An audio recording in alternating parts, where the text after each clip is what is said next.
선택 툴을 알아볼 거예요. 선택 툴. 선택 툴에는 두 가지가 있어요. 위에는 까만색 화살표, 셀렉션이라고 나오죠. 아래는 하얀 색깔 화살표, 다이렉트 셀렉션 툴. 우선은 선택 툴을 알아보기 위해서는 뭔가 선택을 해야 되잖아요. 근데 아무것도 없어요. 이거는 아트보드니까. 자, 아트보드 확장을 시켜볼게요. 쇼 아트보드. 아, 이게 아트보드가 끝까지 나와 있는 상태였었어요. 이거는 뭐가 있어서 지웠고. 근데 이렇게 조그맣게 아트보드가 보이는 이유는 지금 퍼센티지를 봐봐요. 차가 지나갔어. 제 말 잘 들렸어요? 여기 4.17%라고 나와 있잖아요. 굉장히 작다는 얘기예요. 한 번에 100%로 바꾸기 위해서는 컨트롤 1번, 숫자 1, 컨트롤 숫자 1번 누르면 자, 갑자기 100% 됐죠? 조그맸던 아트보드가 커졌어요. 자, 이 상태에서 다시 뷰, 그다음에 하이드 아트보드 눌러볼게요. 아트보드를 숨기겠다. 아트보드 어딘지 몰라요, 아트보드가. 자, 어쨌든 이 상태에서 도형을 하나 만들어 보겠습니다. 자, 도형 필 컬러를 먼저 색깔 그냥 뭐 파란색 바꿔보고 그 다음에 동그라미로 하나만 만들어 볼게요. 개체를. 자, 이렇게 지금 선택 툴을 제가 까만 색깔 셀렉션 툴을 선택해 보겠습니다. 아까랑 별 차이가 없어요. 그 다음에 하얀 색깔 화살표 다이렉트 셀렉션 툴. 뭐가 차이점이 있는지 아시겠어요? 바깥쪽에 까만색이래. 죄송해요. 생명인가? 여기 보시면은 바깥에 사각형. 자, 이게 없어졌다 사라졌다 그러죠. 어떤 삼각형이래. 요 셀렉션 툴일 때 나타났어요. 까만 색깔. 그쵸? 첫 번째 여기 까만 색깔 선택 툴일 때 나타나는데 이거는 지금 뭐냐면 바운딩 박스라고 해요. 나와 있기 때문에 또 하이드라고 나온 건데요. 바운딩 박스. 자, 이 바운딩 박스의 역할은 뭐냐? 여러분들 파워포인트나 아니면은 뭐 한글 같은 데에서 보면은 조절점이라고 보시면 돼요. 똑같이. 자, 여기 사각 박스 이렇게 되어 있는 곳에 마우스 포인터를 점이 있는 곳으로 갖고 가 볼게요. 자, 그러면은 이렇게 화살표가 생겼죠. 자, 이거는 축소, 확대. 개체를 잡아서 축소나 확대를 할 수 있는 그런 기능인 거고, 그다음에 마우스 포인터를 살짝 바깥으로 빼내면 돌아가는 화살표가 생기죠. 이럴 때는 자, 이건 회전이란 얘기죠. 회전. 자, 그리고 지금 이 바운딩 박스가 전체적으로 잡혀 있잖아요. 이 개체 전체를 잡았다는 얘기예요.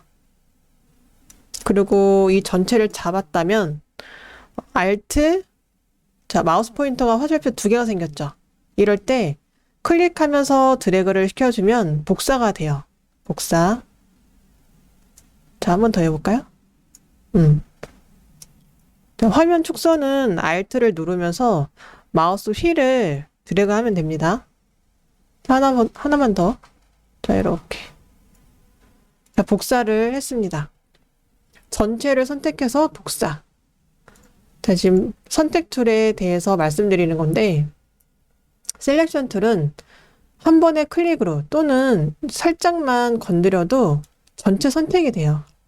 조금만 건드려도 전체 선택. 그래서 전체적으로 움직일 수가 있습니다. 움직일 때 이 조그만한 회색 박스는 사양이 조금 딸려서 그런 거예요. 제 거가 좀 오래돼서 그래픽 카드가 좀 딸리는 것 같아요. 포토샵은 괜찮은데 일러스트가 좀 많이 버벅이는 것 같습니다. 그리고 일러스트는 또 하나 말씀드리면 그 폰트를 많이 깔잖아요. 그럼 또 버벅거려요. 그래서 버벅일 때 폰트를 좀 삭제해 주시면 좀 괜찮게 돌아가기도 합니다. 자, 어쨌든 갑자기 충돌나는 거에 대해서 말씀을 드렸는데 다음 여기 다이렉트 셀렉션 툴. 자, 이거는 살짝 조금만 선택을 하게 되면은 이 부분만 선택이 돼요. 여기 부분에 대한 패스하고 앵커 포인트라고 해서 요점이 선택이 되니까 여기를 다시 잡고 드래그를 시켜주면은 여기만 변형이 돼요. 다시 해볼까요? 자, 위에 잡고 선택해서 드래그 하게 되면, 오, 여기는 제가 요 점을 선택한 게 아니라 멀리서 보니까 그 패스가 선택이 됐었어요.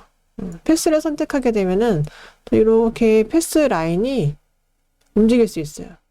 아까는 여기 요 부분에 대한 패스를 선택을 해서 더 많이 변형이 많이 일어났었어요.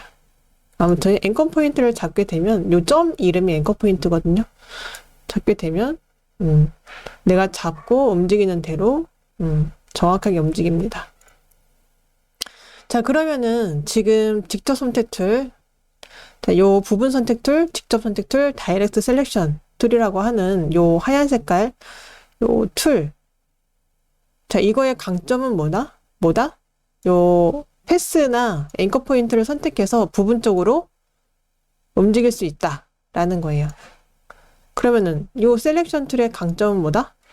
바운딩 박스가 나와서 전체적으로예요. 핵심은. 자, 이렇게 크게 변형을 주거나 아니면 회전을 줄 수 있다라는 겁니다. 바운딩 박스는 어디서만 나온다? 까만 색깔 화살표. 이 이름은 영어로 셀렉션 툴. 그 다음에 하얀 색깔 이름은 다이렉트 셀렉션 툴. 자, 이거의 장점은 부분 선택을 해서 부분적으로 변형을 줄 수 있다라는 거예요. 근데 전체 선택은 어디에서 된다? 둘 다 돼요. 자, 여기는 지금 셀렉션 툴 갖다가는 한번 클릭했을 때 드래그를 하게 되면 전체 다 움직이잖아요.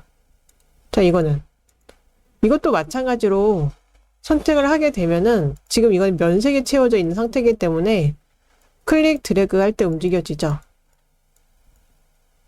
자, 근데 만약에 면색이 없다. 면색 없애는 거는 여기에서 없애는 거예요. 여기서 빨간색 사선을 지면 없어지거든요. 그리고 선색을 줘볼게요. 옆에 있는 게 선색이에요. 얇아서 안 보이니까 두껍게 줘볼게요. 자, 이 상태에서 살짝만 드래그해서 얘를 잡는다. 당연히 여기만 움직이고요. 이것도 패스를 잡았어. 자, 그 다음에 전체를 잡겠다 하게 되면 자, 얘는 살짝만 건드려도 전체 선택돼서 움직여져요. 근데 얘는 이제 면색이 없으니까 이렇게 전체적으로 네모 박스를 만들면서 선택을 해줘야 돼요. 아시겠어요? 자, 셀렉션 갔다가는 살짝만 선택해서도 바운딩 박스가 잡혀 있어요. 그러면 전체 선택됐다 라는 거고, 그 다음에 다이렉트 셀렉션은 조금만 선택하면 그 부분만 선택돼서 이 부분만 조정을 할 수 있다 라는 거. 그 다음에 전체를 선택하려면 면색이 없는 개체는 전체를 사각박스 영역으로 선택을 한 다음에 그러고 나서 여기 잡으면 또 선택이 빠져요. 선택이 되어져 있는 요 패스가 나와져 있는 요 선을 잡고 움직여야 전체가 움직여지는 거예요. 아시겠죠? 그래서 셀렉션하고 다이렉트 셀렉션 툴 차이점을 알아봤습니다.